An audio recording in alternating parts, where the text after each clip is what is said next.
When the staff from the exclusive boutique knocked on the door, Emma had just woken up. Last night's social gathering was draining, especially managing toasts from various individuals. There were disdainful, scornful, and intriguing gazes to handle as well. However, Emma had already honed the skill of being impervious to such things. She followed Vincent closely, gracefully handling influential figures with her adept social skills. Vincent was not just Emma's benefactor but also her boss. Emma served as his companion and assistant. To outsiders, Emma appeared meticulous, astute, and self-reliant, earning her the respect she deserved. In Vincent's eyes, Emma was forever poised and gentle, like a bird relying on its companion. Her appearance was always exquisite, and her attire, impeccable. At this moment, knowing Vincent had flown to Europe early in the morning and wouldn't be back for a short while, Emma, with disheveled hair and a bare face, received a visit from the boutique staff. The boutique employees, well-mannered as they were, had no doubt that the seemingly unkempt woman before them was the mistress of the gift. Wearing white gloves, they delicately placed the beautifully wrapped box and politely departed. Emma untied the ribbon, revealing a pair of flat shoes. A smile graced her lips. The previous afternoon, while trying on evening shoes at the store, she had merely glanced at these flat shoes, thinking they would undoubtedly be more comfortable than the dazzling high-heeled ones on her feet. She didn't express any liking, but Vincent, noticing her preference, had them delivered to her doorstep early in the morning. Emma was very pleased. Emma's family was very poor, and with many sisters, in that small town, she couldn't recall ever wearing an unpatched piece of clothing. In the 8th grade, 15-year-old Emma was about to complete 9 years of compulsory education, signaling the end of her academic journey. Despite consistently ranking first and being seen by teachers as the most likely student to get into the city's best high school, she had cried and pleaded for a long time to continue her studies. Emma's parents had already planned out her future. After graduation, she would work in a factory with her 2 sisters, earning some dowry for herself, supporting the family, and saving money for her 2 brothers to afford wives. Coming back after a few years, finding a financially stable young man of similar age, getting married, and leading a life of raising children and managing the household, that was the complete plan for her life, according to her parents. Life, however, often takes unexpected turns. At the age of 21, when her peers were busy looking for jobs, preparing for postgraduate studies, or considering going abroad, Robert arrived in the small town with his 16-year-old brother Vincent to teach. In just 6 months, he completely changed Emma's destiny. Not wanting such a spirited girl to be held back, Robert persuaded Emma's parents. He promised to cover Emma's high school and university tuition and living expenses, making her the only golden phoenix to fly out of that small town. Emma was grateful to Robert, and Robert was grateful for this particularly resilient and hardworking girl. His own somewhat indulgent and pleasure-seeking younger brother, who excelled in everything except studying, underwent a transformation at that school. He began studying diligently and agreed to the family's plan for him to study abroad. At 15, Emma's life took a direction she had never imagined, not even daring to dream of it in her dreams. When Robert got married, Emma had just become a freshman in medical school. With thick glasses and plain attire, she seemed out of place at the luxurious wedding venue. Vincent thought this girl was stiff and unsophisticated. During Robert's battle with cancer, Emma had just completed her direct PhD program. She still wore thick glasses and seemingly unchanged clothes from her 4 years of university. Vincent felt a deep aversion to this girl. As Robert's wife held a tearful, 1-year-old Chase, Emma stood in the background, silent and withdrawn.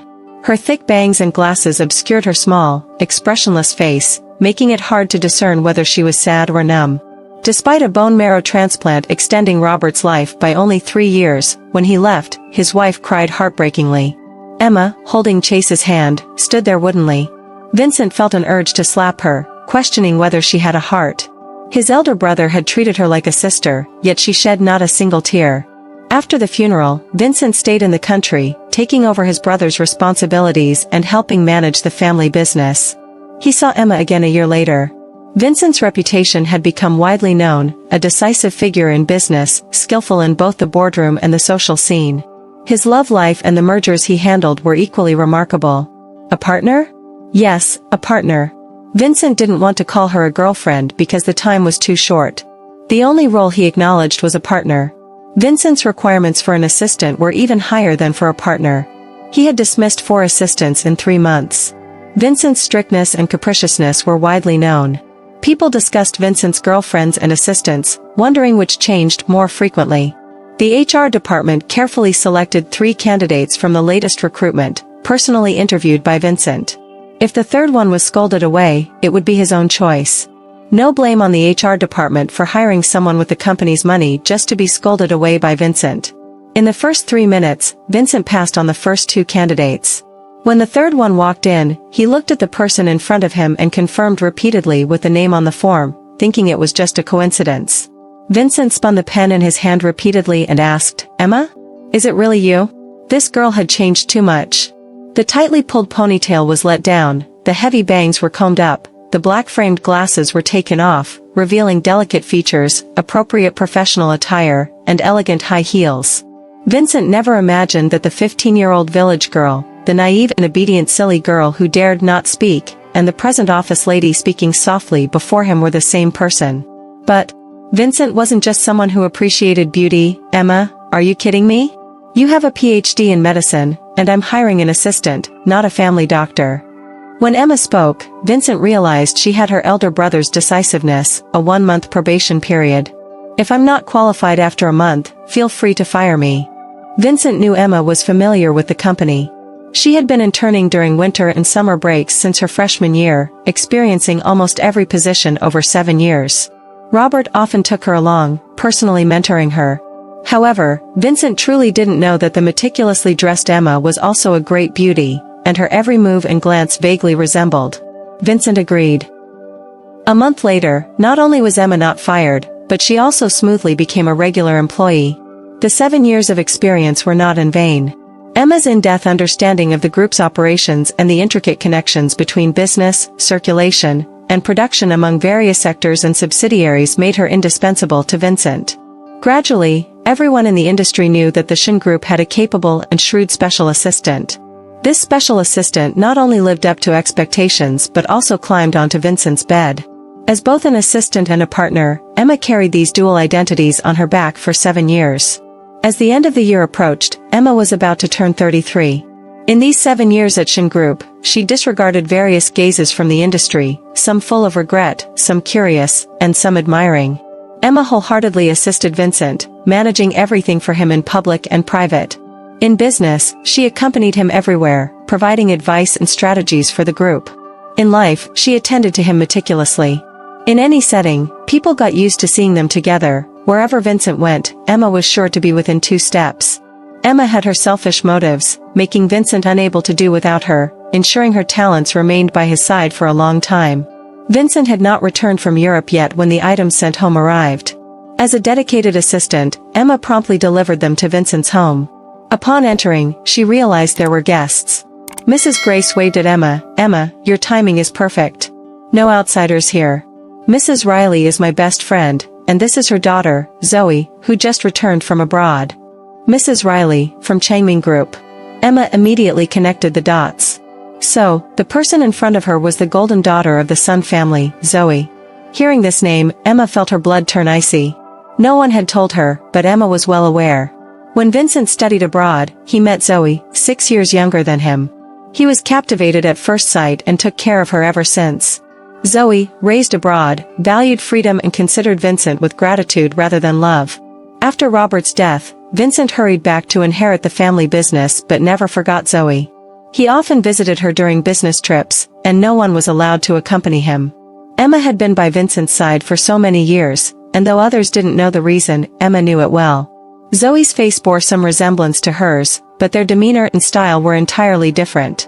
Quietly sitting at the lower end, Emma observed Zoey and Vincent's mother chatting happily. Riley's light, disdainful glance during the greeting suggested, in some people's eyes, Emma climbed up using her body. Zoey, however, didn't spare Emma a glance. Well, why should she consider Emma her rival? Emma bid her farewells in a daze, not knowing how she left Vincent's house or how she returned home. Now that the main character had returned, should this imposter leave the stage? For Vincent, Zoey was the white moonlight by the window, the vermilion mole on his chest, while Emma was the mosquito blood on the wall, the rice paste on the sleeve. The day finally arrived. Vincent's call came in at 3 a.m. He seemed to still be at a gathering in Paris, with the sounds of clinking glasses in the background. "Hello? Emma immediately became alert upon seeing the number. It was a habit developed over the years. A cold male voice came from the other end. We've almost finished our discussion here. Review the contract again during the morning meeting, and if there are no issues, send it over. Okay. Emma had already gotten out of bed, walked to her desk, opened her computer, and simultaneously sent a message to her secretary, preparing for the morning meeting to discuss the contract. Has the delivery arrived? It's been delivered. Vincent's voice carried a hint of alcohol. Emma? I'm checking the contract. You haven't told me to drink less. Then drink less. Vincent finally noticed something was wrong. What's going on? Nothing. Emma had slept as soon as she returned from Vincent's house, and now she felt physically weak, not wanting to say much. Is there any problem with the company? Everything is normal. Emma? His tone unchanged, but years of experience told Emma that Vincent was starting to get upset. Zoey is back. Emma changed the topic. After a brief silence, and then? Vincent was persistent. As a qualified partner, Emma knew she had to stop while ahead. Just missed you a bit. The person on the other end of the call chuckled softly. Wait for me to come back. Emma hung up the phone, bent over at the computer, but suddenly everything went black, and she fell back into the chair. When she woke up, she was already in the hospital, and her secretary stood by the bed, delighted. Emma, you're finally awake. You scared me. What happened to me? Hypoglycemia, fever. The doctor said it was due to excessive tension and fatigue. Nothing serious. 2 nights ago, I couldn't reach you while reporting the morning meeting schedule. When I rushed to your home, I couldn't open the door. It scared me. 2 nights ago? What about the contract? Don't worry, Emma. I didn't dare to delay it. I've already sent it. Emma breathed a sigh of relief, lying back on the bed. I'm fine. Let's go through the discharge procedures. Emma, shouldn't you rest for a few days? No. But Vincent just called. He's already off the plane and on his way to the hospital. Emma suddenly had a cautious thought. You go ahead and handle it. I'll lie down for a while. Let me know when Vincent arrives. The secretary happily went out. Emma knew Vincent cared about her, and she felt a bit pleased. She slept exceptionally well during this nap, waking up to a sky full of sunset. However, there was no sign of Vincent. Emma's heart skipped a beat, and she sent a message, receiving a quick reply. There were guests at home, and Vincent had changed course to go back. Guests? Emma couldn't help but self-mock. Right, guests, the guests Vincent had been longing for. Vincent hadn't returned all night. The next day, when he saw Emma at the company, there was a hint of reproach. Didn't I tell you to rest for a few days? Emma smiled. It's fine. I feel uncomfortable lying at home. Vincent raised his hand to tuck Emma's hair behind her ear. But with you by my side, I feel at ease. Emma almost took this as a romantic remark, but the arrival of Miss Zoey from a distance instantly sobered her up. Zoey approached the two, warmly linking her arm with Vincent's and then turning to greet Emma. Assistant Emma, hello. Onlookers couldn't help but cast curious glances and engage in hushed conversations. However, the parties involved didn't find anything inappropriate. Turning around, they accompanied Zoey into the office. Since Zoey's return, she visited Vincent's house every once in a while, and Vincent also stayed at home regularly. The spacious flat that he bought for Emma, however, was left unattended quite often. Rumors about Emma's precarious position as Vincent's special assistant spread like wildfire in the company, and whenever they met, they only discussed work matters. One day, while waiting for Vincent to sign documents, the driver hurriedly entered and handed a box to Vincent. Vincent calmly opened and closed it, but Emma caught a glimpse of a pink hue. The next day, on the news website, a necklace adorned with a pink diamond around Zoey's neck made Emma suddenly realize. That day, what she had seen was a pink diamond, not a plain one. It was strange, her taste coincided so much with Zoey's. Miss Zoey couldn't sit still anymore and invited Emma for coffee. Emma gladly accepted the invitation, dressing up extravagantly. Before leaving, she repeatedly reminded herself to be elegant and polite, not to spill coffee on herself no matter what Zoey said. Miss Zoey displayed an air of grace, never treating Emma as a rival. She genuinely inquired about Vincent's likes, dislikes, and habits. Emma suddenly felt how narrow-minded she had been. With a guilty heart, she shared everything, realizing that if Miss Zoey genuinely wanted to treat Vincent well, she should be happy as a companion. After all, without Zoey, there would be others. It wasn't her place to become Vincent's wife. Perhaps due to drinking too much coffee, Emma tossed and turned, unable to sleep, and decided to set up her art supplies and paint. She had liked painting since childhood but never had a teacher. Robert was an excellent artist, and she used to follow him closely. As she painted, Vincent, absent for many days, surprisingly entered. Emma's initial reaction was that he must have known about her meeting with Zoey and came to inquire. However, Vincent didn't mention it at all. Holding a cup of water, he swayed around the easel several times, discussing only a few company matters without mentioning anything else. Emma gazed at the handsome man on the canvas, her eyes like hands, tangibly caressing his eyes, brows, nose, and the corners of his mouth. Spent the whole day but only painted one? Emma smiled. I painted 3. Where are they? Let me see. They're not good, I put them away. Emma playfully hugged his arm. Only this one is presentable. Vincent held the painting, really alike. Tomorrow, I'll have someone frame it and hang it up. Emma pointed at the entire wall. The whole room is filled with my paintings. Do we still need to hang more? Vincent rubbed Emma's nose. But all the paintings are of me. Love your face the most, can't get enough of it. Emma dared to make a joke when Vincent was happy. Emma remembered the collaboration between the Sun and Shin family scheduled for tomorrow. Vincent must have come today to discuss it. She handed Vincent the evening gown for the banquet. Vincent glanced at it, changed the tie to light gray. Emma nodded. Should I also change my gown to a light color to match your clothes? Vincent, still working on the portrait with a charcoal pencil, didn't lift his head. You don't need to go to the banquet, stay at home. Emma paused for a moment, nodded in agreement, and turned to organize the gown. The next day, the headlines were dominated by the scene of Vincent and Zoey dancing in each other's arms. The media quoted the titles of the collaboration and subsequent union between the two major families. It was already deep autumn, and the night breeze carried a slight chill. Emma sat on the balcony, pouring herself a drink. The media spared Emma, but not the people within the circle. Everywhere she went, she felt the scrutiny. Some offered kind reminders. Since she lost the position of Vincent's companion, she must firmly hold on to the position of his special assistant. Without love, she couldn't afford to lose her career. The balcony door was closed, so Emma didn't hear the sound of the door opening. Vincent, seeing the lights off, thought Emma hadn't returned yet and was startled by the shadow on the balcony.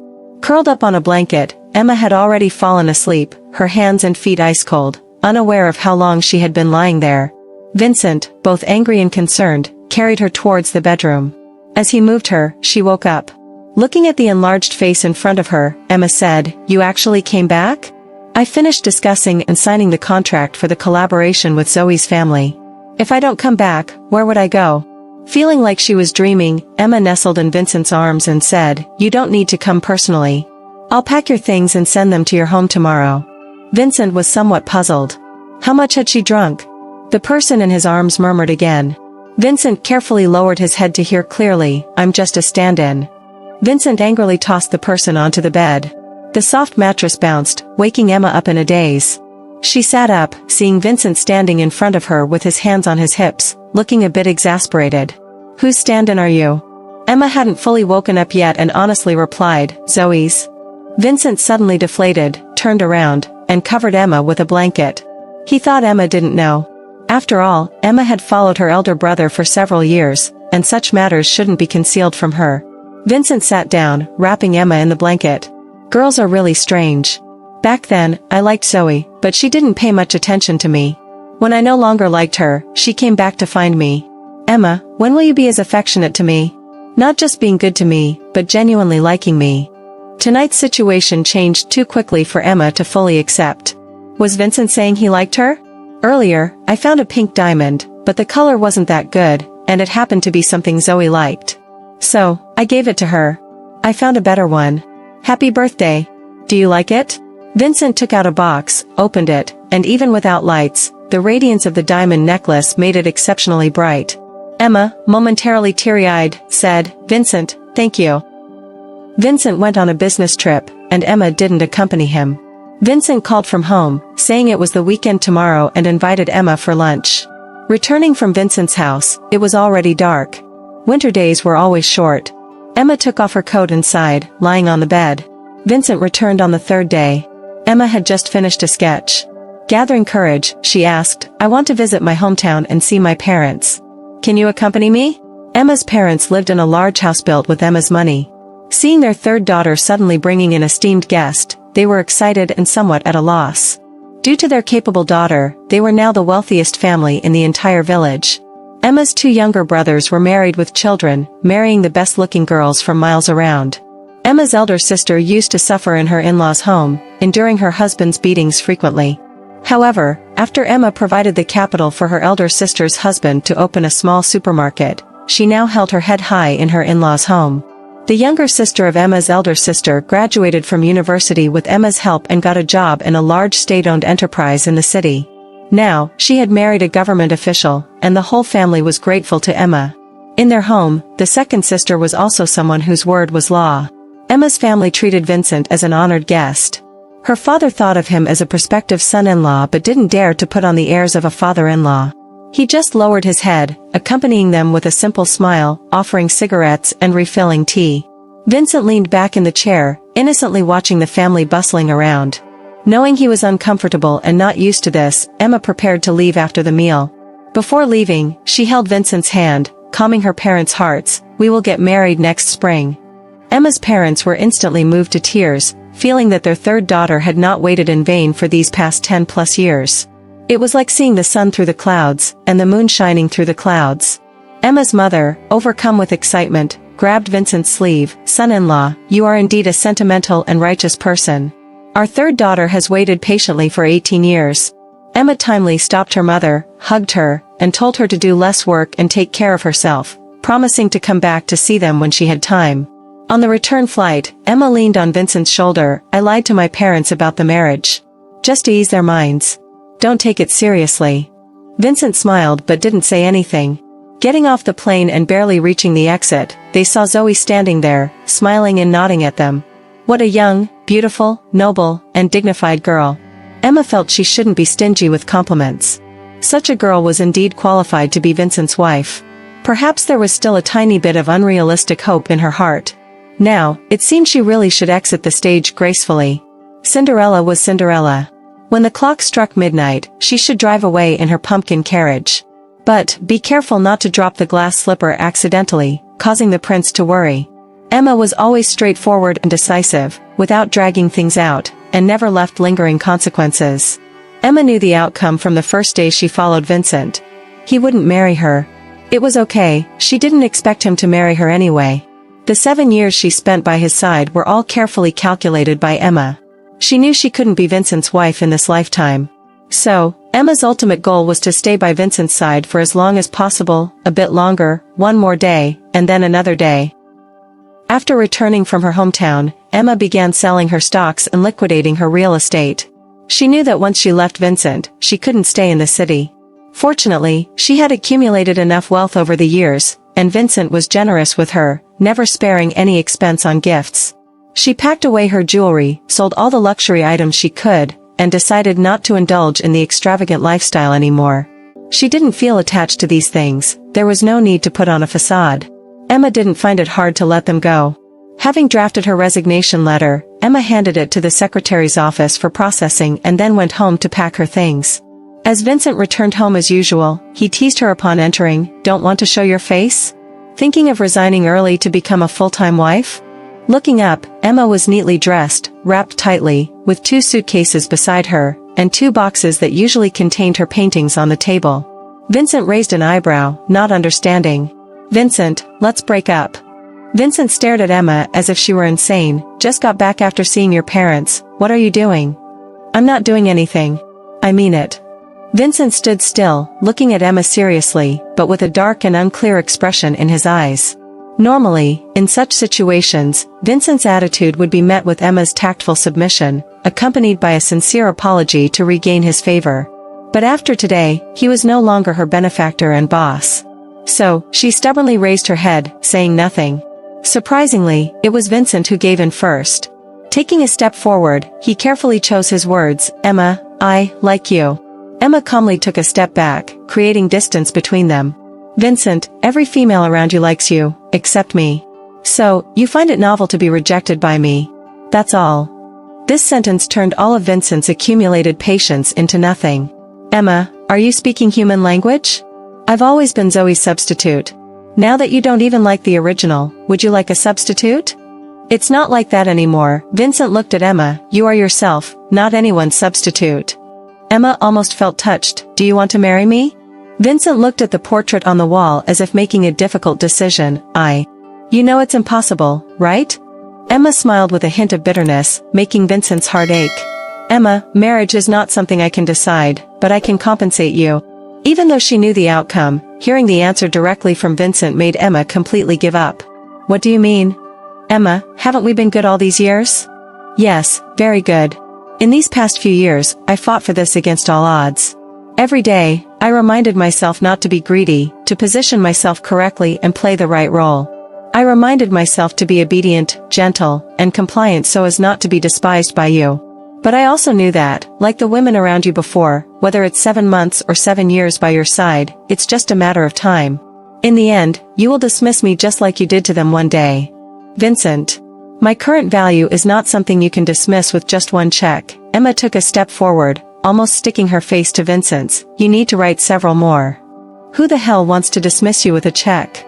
Vincent kicked the table, the cup on the table crashed to the ground, the suitcase fell and shattered, and the paintings scattered on the floor. Vincent felt unsatisfied and pointed to the scattered paintings on the floor. You want to break up and take away my portraits? His voice suddenly stopped. Emma rushed over to pick up the paintings, but Vincent pushed her away. Vincent squatted down, looking at each painting one by one, then suddenly stood up, opened another box, poured out the paintings, and looked at them haphazardly. He then looked up at the paintings hanging on the wall, staring at Emma in disbelief. Feeling guilty, Emma turned her head away. 2 large boxes of paintings, all depicting the same person. However, the person in these paintings was not the same as the one on the wall. On the wall, there were only a few dozen paintings, while on the floor, there were thousands. Every painting, whether on the wall or on the floor, portrayed the person who had been with him for 7 years, stroke by stroke. His companion, the woman he believed would be devoted to him for life, who exactly was she? Vincent felt like he was about to collapse. Vincent's eyes turned red, staring fixedly at the person in front of him. Emma. Emma? In the boxes of paintings, each portrait had a mole at the corner of the eyes. Vincent and Robert looked very similar, but Robert's mole was a teardrop, something Vincent lacked. Vincent stared at Emma, feeling an intense desire to tear her apart. No wonder you said you liked my face. Because I look like your big brother, right? No wonder you ignored me when he was around. After he left, you clung to me. Emma, how well did my big brother treat you all these years? Can you repay him? Vincent, I owe your big brother, but I owe you nothing. You still have some conscience, acknowledging that you owe my big brother. But you not only owe my big brother but also Chase, who treated you as a sister, and the sister-in-law who treated you as a niece. I was blind, being your substitute. Emma, how filthy and nasty is your heart? You secretly admired your benefactor, deliberately followed him, and after he died, you took his younger brother as a substitute. You're truly perverse. Fortunately, my brother is dead, otherwise, would you destroy his family? Even if he didn't die, it wouldn't be my turn to be the substitute, right? Let me tell you, Emma, my big brother wouldn't have chosen you even if he hadn't died. Do you think that going to college and entering high-class places has changed you completely? Have you forgotten that you were once a naive village girl? A conniving woman like you, with such cunning, still dreams of climbing into my big brother's bed? Smack. Vincent received a slap. Smack. Vincent grabbed something nearby, smashed it against the wall frames, and then turned around, picking up the scattered paintings and throwing them all at Emma. Get out. Not a single portrait of my brother is allowed to be taken away by you. Vincent pointed at Emma. You're not worthy. Taking a deep breath, Emma left without looking back after picking up her boxes. As the door closed, heart-wrenching screams echoed from inside. After that night, Vincent began to drink heavily, sitting amidst a room full of portraits, despondent for several days, scaring everyone around him. After waking up from the alcohol-induced stupor, he suddenly remembered that he hadn't heard a single apology from Emma. How could that be? Clearly, she was in the wrong, yet she stood her ground, appearing righteous.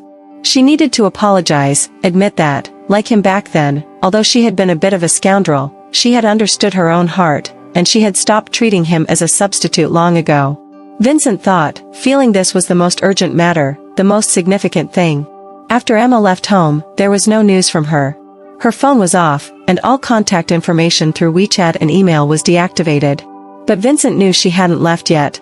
He scolded himself while driving everywhere to find her. He checked all the properties under Emma's name, whether he gifted them or she purchased them herself, villas, houses, apartments, even shops. Unsurprisingly, they were all sold. Vincent had always prided himself on understanding Emma very well, seeing many shadows of his big brother in her. But he never thought that she had learned every aspect of his big brother's demeanor. Once resolute, she left no room for turning back. After much thought, he finally remembered where she might be. He had the driver take him to stake out the place. Finally, one evening, he saw Emma walking out of the cemetery with her luggage. Even though he prayed 10,000 times not to see her here, the last bit of illusion was shattered. Vincent's face couldn't get any darker. Was she finally leaving? So was this a farewell to his big brother? What she missed the most was still his big brother. The driver handed a stack of documents to Vincent, saying, Emma, the special assistant, comes to the cemetery every month, staying for half a day each time. Also, when Robert had a bone marrow transplant, she was the donor. They kept this from everyone, even your mother didn't know. Good. Really good. Vincent was almost speechless with anger, using foul language, let her go. The farther, the better. From then on, he never mentioned this heartless and unfaithful woman again. Several months later, at Vincent's home, the engagement banquet between the two families finally took place amid the city's anticipation. Vincent hated these boring occasions, and after being forced to drink quite a bit, he was ready to slip away as soon as the ceremony ended. Just as he was about to leave, he called a passing servant, "Tell Emma I'm going for a walk in the garden." Vincent wanted to slap himself in the face. The servant stared at his brilliant and martial young master as if he were a fool, wondering how to respond. Suddenly, they saw Vincent already charging towards the garden. In the garden, Vincent's 12-year-old nephew, Chase, was supporting an easel, diligently painting. Judging by his focused expression, Vincent initially thought he was capturing some scenery from the yard. However, upon closer inspection, he realized it was a portrait. The contours and features of the portrait faintly resembled Vincent. "Chase, you're doing well with the painting." "Thank you, Uncle." Chase said proudly, "Aunt taught me." Vincent took a sip of his drink, pretending not to have heard. "Uncle, do you like Miss Zoey?" Chase asked, tilting his head. "Marrying anyone is the same." Vincent fell silent for a moment, then raised his hand and patted Chase's head. "Why does a child care about adult matters?" Taking the charcoal pencil from Chase's hand, Vincent said, "The corners of my eyes, your uncle's, are slightly tilted upwards. Aunt taught me that too." Chase sounded a bit regretful, "But she's gone." Vincent didn't respond. "Aunt promised to teach me how to draw Optimus Prime, but when I went to her that day, she was packing her bags." Chase pouted, "Uncle, you might not know. Aunt asked me for a favor, and we ended up using charcoal to put dots on the painting, dotting all night, thousands of paintings. My hands were numb." In Vincent's mind, there was a thunderous sound. He couldn't find his own voice. "What did you say?" "Just put a black dot on this portrait." Chase demonstrated, "See, just like this. It has to be in this position below the eye corner." Chase paused, pressing firmly on the eye corner of the portrait. A black mole appeared vividly on the paper. Time stood still for an instant. The world became silent. Chase watched his uncle standing there, like a stiff piece of wood, staring fixedly at the portrait. Feeling a bit scared, Chase reached out and tugged at his uncle's clothes. Vincent had no reaction. He felt like he was frozen, unable to move, breathe, or speak. His entire body's blood seemed to have solidified into ice. Despite it being early summer, with a glaring sun, it felt as if he had fallen into an ice hole. Vincent stared at the mole, tears forced themselves out. The 7 years of the past rushed like a bullet, piercing his heart. A crisp sound of a broken glass echoed. Vincent had crushed the wine glass in his hand. At the same time, Vincent felt something inside him shatter, plunging into the deepest, untouched part of his heart. The pain was tearing, rendering him breathless, unable to articulate, and making his consciousness blur. The pain caused him to bend over, watching the blood in his hands drop one by one onto the green grass. As a tear fell, it collided with the blood, shattering it into fragments that disappeared into the soil. The night was already very late, and an international volunteer team in Africa was still busy at work. Emma, once again, assisted the neighboring medical team after finishing her tasks. With her medical background, she often found herself serving as an assistant in these situations where professionals were scarce. After completing her duties, Emma returned to the volunteer team to distribute supplies with everyone. She swayed her neck in exhaustion, and her protective suit was completely soaked. Emma, you haven't closed your eyes for 2 days. Go and rest a bit, suggested a colleague. Dragging her weary body, Emma walked towards the dormitory. Along the way, numerous patients greeted her in broken Mandarin. Emma smiled and responded while checking her phone for messages. Emma, the company in Des Moines has sent an offer. They have inquired twice, asking when you can join. The prospects of this company are promising. I suggest you consider it. Emma replied, I don't want to leave here for now. Please decline it for me. Thanks. Scrolling down, she saw a photo from her sister-in-law. Chase seemed to have grown taller and gained some weight, his face covered in cake crumbs and cream foam, smiling widely. Below the photo were her sister-in-law's persistent reminders, Emma, take care and don't overwork yourself. Emma replied with a big smiley face and a hug, ending with a reminder for Chase to consume less sweets as he was growing.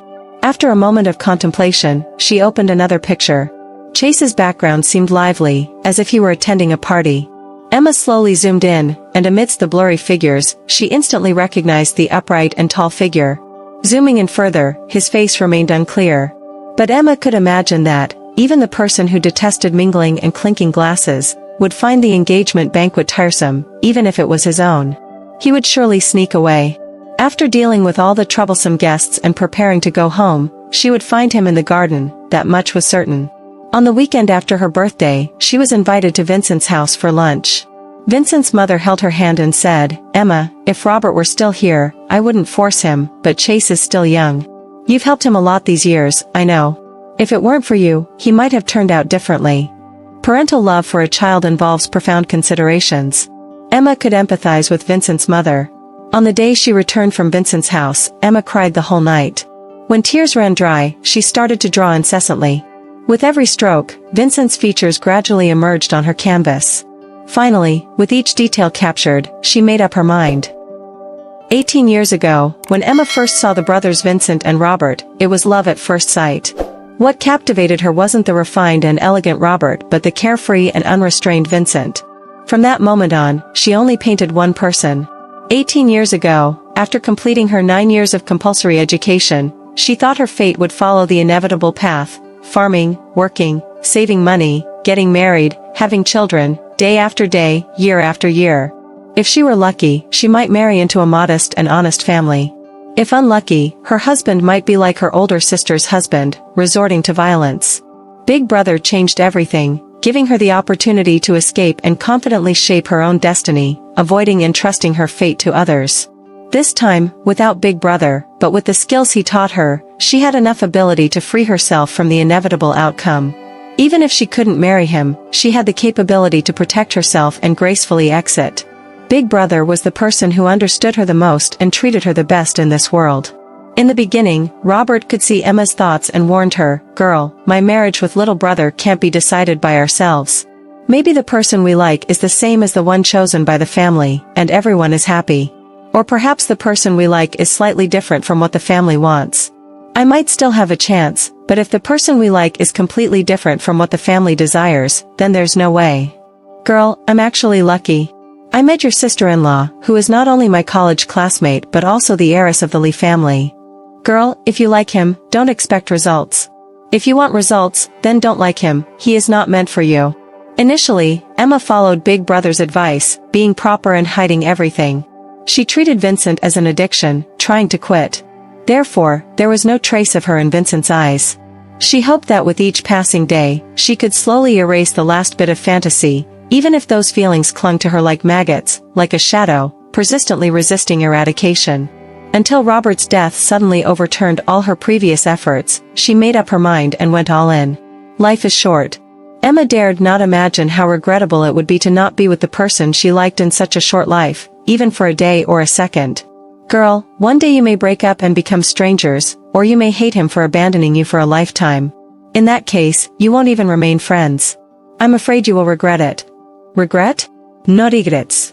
Big Brother, as you said, now Vincent and I are not strangers, we've become enemies. However, it's not me who hates him, it's him who hates me, probably for a lifetime. Big Brother overestimated me. I am just a third daughter from a small town, with not many expectations or ambitions. I have never coveted the position of Vincent's wife. Although I fantasized about spending my life with Vincent, in reality, I couldn't bear to make things difficult for him, let alone let uncle and auntie suffer. Big brother, do you have regrets? Are there things you wanted to do but didn't? I am just unwilling. Life is so short, and before I could be with the person I liked, it ended. Even if it was an unattainable infatuation, even if we could only be together for a short time, I accepted it. I spent 18 years, exerted all my strength, wanting to get closer to him. In the end, I discovered that he could only be the longing and obsession of a lifetime. But, in this life, I spent 7 years with him, without regrets. After leaving Vincent, I realized that life is still very long, too long to see the end. Fortunately, he is there in my memories, accompanying me through the endless years. From then on, the sunset faded away, and he and I went our separate ways. Emma closed her phone, took a deep breath, and sighed, "Vincent, goodbye."